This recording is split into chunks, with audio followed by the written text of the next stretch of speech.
Olá, meus queridos, aqui é Suzana Freitas, professora de Química para os primeiros anos. Então, vamos começar hoje mais uma videoaula sobre configuração eletrônica, certo? No Classroom da turma tem essa apostila que vocês vão poder baixar para acompanhar a aula, certo? E pode também ir anotando para ir acompanhando a aula direitinho, certo? Então, vamos começar bem do início falando sobre o estado fundamental, que é o estado estável que a gente vai utilizar para determinar a configuração eletrônica de um átomo. Então, vamos começar o seguinte. Quando um átomo está no seu estado fundamental, ele possui o estado de mínima energia possível, que é quando a gente considera estável. Nessas condições, o que é que a gente tem? Vamos lá. Então, eu tenho, por exemplo, o átomo de carbono, certo? C representa o átomo de carbono.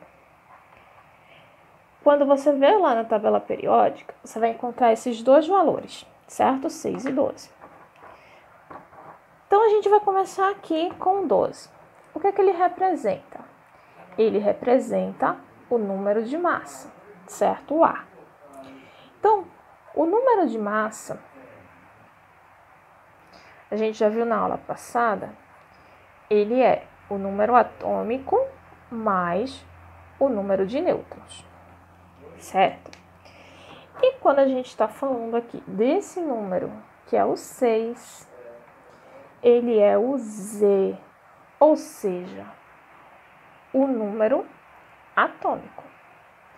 E daí, nesse número atômico é que está a parte mais importante.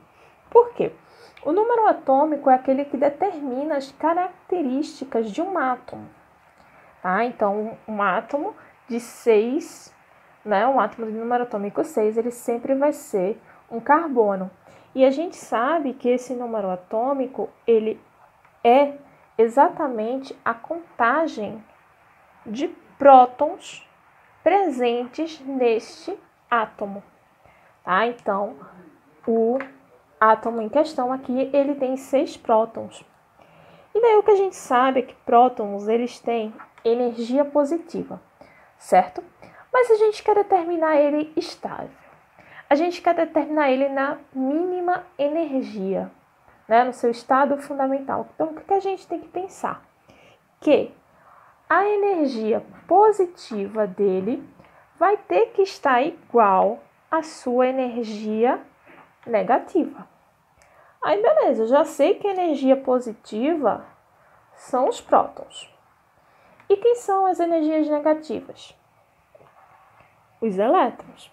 Então, quando um átomo ele está no seu estado fundamental, a gente diz que o átomo ele tem a mesma quantidade de prótons e elétrons. Então, a gente vai distribuir a mesma quantidade que ele tem de número atômico, certo? Então, vamos seguindo. Energia potencial que está relacionada ao nível de energia do elétron, certo? A gente está falando aqui de nível de energia, ou seja, nós estamos falando de camada. Então, é aquilo que a gente falou, Camada K, L, M. Lembram que a eletrosfera do átomo é formada de várias camadas? Então, a gente vai falar sobre isso, a gente vai falar sobre a sua energia potencial que está localizada na camada, ou seja, é chamada também de número quântico principal, pode ser representado pela letrinha N, tá? Que é o valor que ele tem para estar naquela determinada camada. Vocês lembram que uma das coisas que a gente viu nos modelos atômicos é que ele fala que as camadas, elas estão ali, representando as energias, que um elétron para pular de uma camada para outra, ele ganha ou perde energia. Por quê? As camadas mais próximas ao núcleo são as menos energéticas e as mais distantes do núcleo são as mais energéticas. Então, a gente vai ver esse valor de energia pela distância que a camada tem do núcleo atômico. Então, eu fiz aqui essa tabelinha para ficar mais fácil o nosso entendimento quanto a essa característica. Então, vamos ver aqui, vamos acompanhar. A camada K é a nossa primeira camada. Ela tem aí número, né? No caso, a sua energia potencial, o seu número quântico principal é 1, certo? 1. Então, eu vejo que a camada K, ela tem energia principal 1 e ela suporta, no máximo, 2 elétrons. E, descendo, a gente vai vendo essa proporção. Então, a camada L, ela tem valor 2. E ela tem 8 elétrons no máximo nessa camada. Descendo mais, a gente vê a camada M, o valor dela é 3 e a quantidade máxima de elétrons, 18. A camada N, 4, 32, certo? E daí, ó, número quântico 5, representado por O, 32 elétrons. A mesma coisa aqui, camada P, número quântico dela é 6, ela suporta até 18. E a camada Q, 7, número quântico, né? E ela suporta até 8 elétrons. Então, a gente tem aí, né, essa proporção. Coisas bem interessantes que a gente pode perceber, e para a gente também aprender com facilidade, é que percebam que vai aumentando, certo? Aumenta 2 para 8, 8 para 18, 18 para 32, 32 repete e começa a regredir na mesma proporção, 18, 8, certo? Lembrando que isso aqui é a quantidade máxima. Eu não estou falando de outra coisa além de quantidade máxima de elétrons, certo? Mas se eu falar do valor de N, vai seguir a lógica numérica, né? De 1, 2, 3, 4, 5, 6 e 7. Então, eu posso dizer que a camada K tem valor quântico 1, a camada L tem valor quântico 2, a camada N valor quântico 3, N 4, O 5, P 6 e Q 7, certo? Exatamente nessa sequência. Então, vamos falar um pouquinho agora da energia cinética de um átomo, né? Do elétron, no caso, né? A energia cinética que a gente fala, ela é relacionada ao subnível de energia. A gente já viu isso também nos modelos atômicos, que em um determinado momento foi descoberto que os elétrons eles possuíam um subnível, né? E esse valor quântico aqui, esse número quântico secundário, ou também chamado de número quântico azimutal, ele se relaciona com o movimento do elétron na eletrosfera. Então, como esse elétron ele se movimenta. E daí, como é que vai relacionar isso, né? Primeiro, a gente conhecer aqui os subníveis, né? Vamos conhecer aqui os subníveis. Então, a gente tem subnível S, o P, o D e o F, né? São os subníveis conhecidos. Então, por exemplo, a gente sabe que a K tem uma, né? Que é o subnível S. A L vai ter o subnível S. E vai ter o subnível P.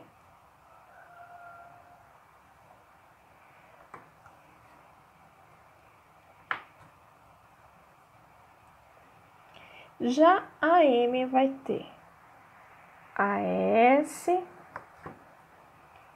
a P e vai ter também a D, né? E a outra vai ter a S, a P, a D e a F. Então, vamos falar agora de valor energético e quantidade máxima de elétrons. Fazendo essa relação, a gente vê aqui o subnível S, ele tem valor quântico de 0. Então, a energia quântica dele é 0, energia cinética. E ele suporta até 2 elétrons, por isso é o S2. O P, ele suporta 6 elétrons e o seu valor quântico é 1. Por isso que a gente fala de P6.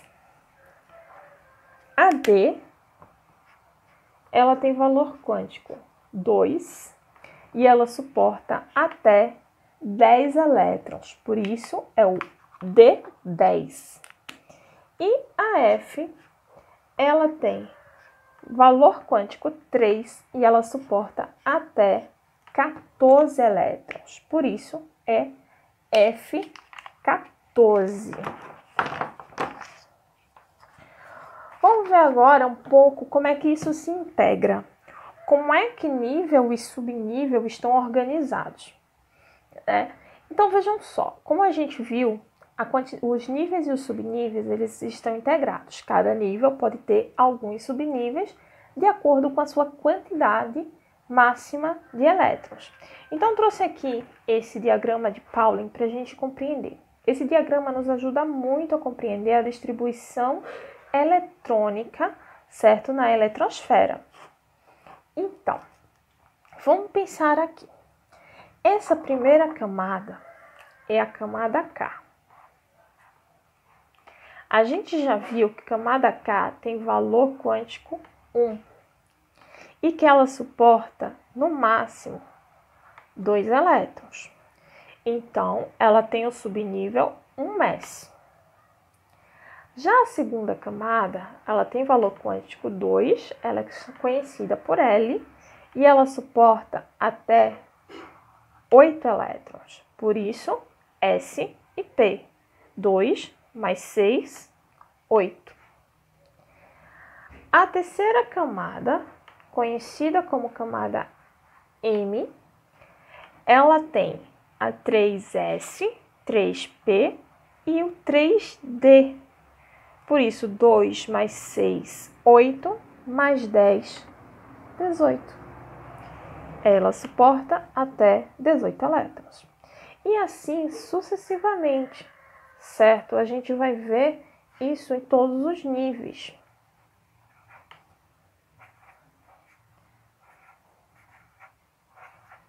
Tá? A gente vai ver que aqui dá 32, 18 e 8. Só que daí vem uma outra questão. Cada valor aqui, cada coisinha aqui tem um valor, certo?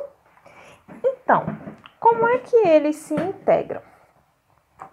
Se eu for fazer o cálculo, o nível K, ele tem valor total 1. Mas o valor do subnível S tem valor quântico de 0. 1 mais 0 igual a 1. Então, eu sei que todos os elétrons que ocupar a casinha 1s, ele vai ter valor energético, a sua energia total vai ter valor 1. Certo? Então, essa é a quantidade de energia que esse elétron precisa ter para estar na casa 1s, no subnível 1s. Quando eu desço mais um pouco, vamos aqui para a camada L. A gente tem a casinha, né, no caso, o subnível 2s. Eu sei que o L tem um número principal, número quântico principal de valor 2. No subnível S, que tem valor 0, o elétron que estiver presente no 2s vai, então, ter número quântico total, valor quântico total de 2, certo? Já o segundo, aqui o 2p, vai ser a mesma coisa. 2 mais valor quântico de P é 1, então ele vai ter o valor total de 3. Então, o elétron que ocupar o subnível 2p vai ter o número, né, o seu valor energético de 3. Quando eu for aqui para M, eu vou ter a mesma coisa, fazer o mesmo cálculo. Então, 3 mais, no subnível S de valor 0, a energia total é 3. O 3P, 3 e P tem valor quântico de 1, energia total, 4. 3D, 3, mais energia quântica de D é 2, dá 5. Então, ele tem energia total 5. Quando eu deixo agora para N, N tem valor total 4, então 4 mais no subnível S, 0, 4. 4 mais subnível P, 1, 5. 4 mais subnível D, o valor era 2, 4 mais 2, 6. 4 mais F tem valor quântico 3, igual a 7. Então, o que eu observo aqui? Que esses valores, eles vão sendo a soma do nível mais o subnível, certo? Então, o elétron que ocupa essa casinha tem valor quântico 1, no caso aqui são 2 elétrons que podem ocupar essa casa, aqui tem valor quântico 2 e etc. Aí eu percebo que não existe uma regularidade em linhas, ou seja, não existe uma regularidade energética em camadas. O que é observado é que a gente começa aqui, valor quântico 1, aí a gente tem essa segunda casa com valor quântico 2, quando a gente vai para a próxima casa, valor quântico 3, e quando a gente vê no outro nível também tem valor quântico 3. Até aí, ok. Só que quando a gente vai para o nível 3, a gente tem o valor quântico 4 e o 5. Mas vejam que o subnível S, o 4S, também tem número quântico, né? Tem valor total 4. Então, ele tem a mesma quantidade de energia do 3P, só é mais distante, né? Então, quando eu faço a distribuição eletrônica, eu preencho o 3P e, na sequência, eu vou para o 4S. Terminado o 4S, eu retorno para a camada 3 e preencho o 3D. Por quê? 3D tem valor quântico total 5, 4S tem valor quântico total 4. Então, a 3D é mais energética que a 4S, certo? E daí eu faço na sequência. Depois da 3D, eu venho para 4P. E não sigo para cá, eu sigo para baixo. Eu vou para 5S, por quê? O valor quântico dela é 5, certo? Então, eu tenho aqui essa sequência. E daí é fácil porque é em diagonal, tá? Eu vou dar mais dicas sobre isso. Então, tomando o que a gente estudou, tem aqui esse resumo todo organizadinho que tem na apostila de vocês, certo?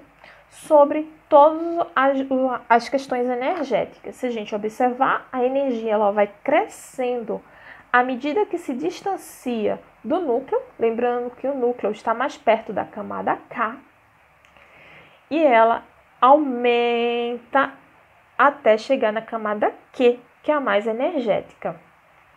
Então, aqui está tudo resumido para que vocês entendam, né? As dicas, né, de como fazer essa distribuição, a quantidade do nível máximo de elétrons em cada nível e em cada subnível. E daí é que vem a nossa discussão sobre o próximo ponto, que é a camada de valência. O que é camada de valência e como eu vou encontrar essa camada através do diagrama de Pauling, da distribuição eletrônica. Então, começando aqui, camada de valência é o nível de energia mais externo ocupado pelos elétrons mais energéticos. Então, vamos frisar aqui algumas coisas. Primeira coisa, nível de energia mais externo, certo? E ocupado pelos elétrons mais energéticos, tá? Então, a gente está falando de mais externo, ou seja, de mais distante, e também de mais energético, aquele que tem o valor quântico total maior, certo? Vamos ver um exemplo de como se faz essa distribuição e eu encontro a camada de valência. Eu tenho aqui o potássio, que é representado pela letra K, e ele tem número atômico 19, certo? Para fazer a distribuição, né, eu vou considerar que ele está no seu estado estável. Então, Z vai ser igual à quantidade de elétrons, certo? Então, eu vou distribuir 19 elétrons. E eu começo. 1s2, já foram 2. 2s2, já foram 4. 2p6, já foram 10. 3s2, 12. 3p6, 18. Daí, ó, 3p, venho para quem? 4s. 4s2. Opa, peraí. Eu preciso de 2. A S suporta 2. Mas se eu coloco 2, eu fico com quanto? 20. Eu preciso de 20 elétrons? Não. Eu só preciso de 19. Então, o que é que eu faço? Eu não coloco 2, eu só coloco 1. E daí fica 4s1, certo? Então, fazendo aqui, né, a parte em linha, a gente tem 1s2, 2s2, 2p6, 3s2, 3p6, 4s1. Certo? Então, esse 4s1, ele foi o último elétron que eu coloquei. A camada 4 é minha última camada, ou seja, a camada mais externa. Então, eu encontrei que para o potássio, 4s1 é a sua camada de valência.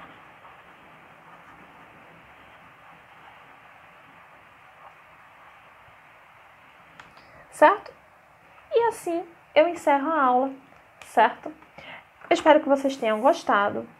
Para tirar mais algumas dúvidas, tem uma outra aula aí na sequência, ok? É só clicar aí na próxima videoaula para ver alguns outros